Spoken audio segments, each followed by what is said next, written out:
Monkeys. The thing mutates. We live underground. They're watching you. I just want to do my part to get us back on top, in charge of the planet.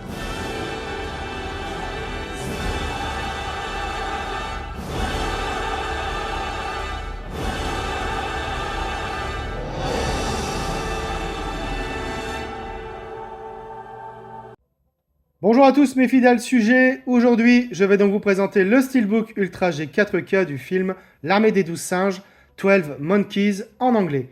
Un film de 1995 réalisé par Terry Gilliam avec dans les rôles principaux Bruce Willis, Madeleine Stowe, Brad Pitt, Christopher Plummer et David Morse. Alors c'est édité par l'Atelier d'Images. Il y avait aussi une édition un peu plus collector avec quelques bonus supplémentaires, mais j'ai préféré opter pour cette édition. Alors ce steelbook est réversible et de finition spot gloss. Donc on va regarder ça de plus près. Alors le spot gloss, on peut le voir facilement ici donc sur le titre. Et également ici donc sur l'œil de Bruce Willis là, qui représente l'armée des 12 singes justement.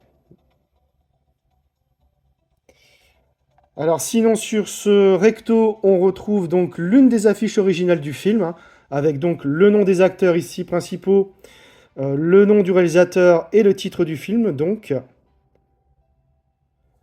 Au verso, on a donc l'emblème de l'armée des 12 singes, mais donc à l'envers, puisque réversible, comme je l'ai indiqué.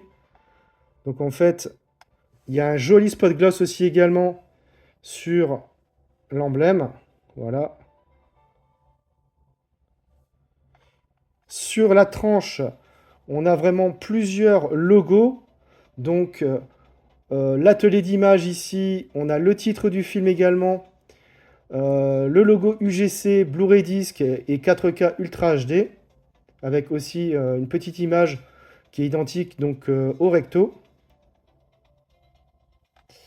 À l'intérieur, on retrouve donc le Blu-ray 4K et le Blu-ray. Donc on a droit donc à un joli artwork interne avec une continuité, on dirait. Déplié à l'extérieur, donc pas de continuité. Mais globalement, c'est un steelbook plutôt agréable. Mais ce choix éditorial d'inverser le visuel arrière, je ne le comprends pas et franchement je ne l'approuve pas non plus. Parce qu'au final, vous n'avez rien, vous n'avez pas les visuels dans le bon sens à chaque fois. Soit vous le prenez comme ceci, ou alors comme ceci, donc. Mais à aucun moment, donc vous n'avez les visuels tous les deux à l'endroit. Donc c'est un peu dommage. Alors, j'ai revu le film et côté image, c'est très très bon. Il a été tourné en 35 mm et a bénéficié d'une restauration 4K avec un étalonnage des couleurs en Dolby Vision.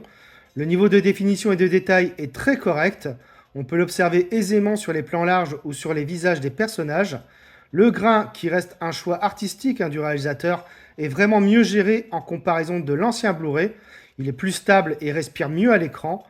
Et ne pas oublier non plus la photographie très particulière du film, qui reste un peu crasseuse et brumeuse par moments. C'est vraiment l'ADN du film. Il ne faut pas s'attendre à une image très lisse et très propre. Le Dolby Vision apporte un étalonnage des couleurs plutôt maîtrisé et convaincant. Les teintes paraissent bien plus belles et intenses, toujours en comparaison de l'ancien Blu-ray. Donc c'est vrai sur l'ensemble du film. La compression est solide et les noirs profonds. Bref, c'est un Blu-ray 4K très convenable que nous propose l'Atelier d'Images. Au niveau des pistes sonores, on a du DTS HD Master Audio 5 points pour la VO comme pour la VF. Côté bonus, on retrouve The Hamster Factor et autres histoires de Terry Gilliam et l'Armée des 12 singes, la bande-annonce d'époque remasterisée, une bande-annonce du film 2023 et enfin des bandes-annonces de films. Alors de quoi parle le film ? Nous sommes en l'an 2035, les quelques milliers d'habitants qui restent sur notre planète sont contraints de vivre sous terre. La surface du globe est devenue inhabitable à la suite d'un virus ayant décimé 99% de la population. Les survivants mettent tout leur espoir dans un voyage à travers le temps pour découvrir les causes de la catastrophe et la prévenir. C'est James Cole, hanté depuis des années par une image incompréhensible, qui est désigné pour cette mission. J'ai découvert le film au cinéma, une très grande œuvre fantastique dans laquelle Terry Gilliam arrive à imposer son style déroutant et particulier dans un genre totalement nouveau pour lui. C'est une totale réussite et on est aussi perturbé que Bruce Willis, excellent dans son rôle, tout autant que Brad Pitt, même s'il en fait un peu des caisses. Il démontrait déjà à l'époque qu'il était bien plus qu'un playboy. L'univers noir et le déséquilibre des personnages se ressent jusque dans la réalisation sombre et oblique. L'histoire est incroyablement alambiquée et le scénario redoutable. La musique de Paul Buckmaster n'est pas en reste, hein, également tout simplement envoûtante. Bref, L'Armée des 12 singes reste l'un des meilleurs films post-apocalyptiques, une œuvre à la fois nébuleuse, fascinante et travaillée dans les moindres recoins. Voilà, c'est tout pour cette vidéo, j'espère que vous l'aurez apprécié. Abonnez-vous, likez, partagez. On se retrouve très bientôt pour une nouvelle vidéo.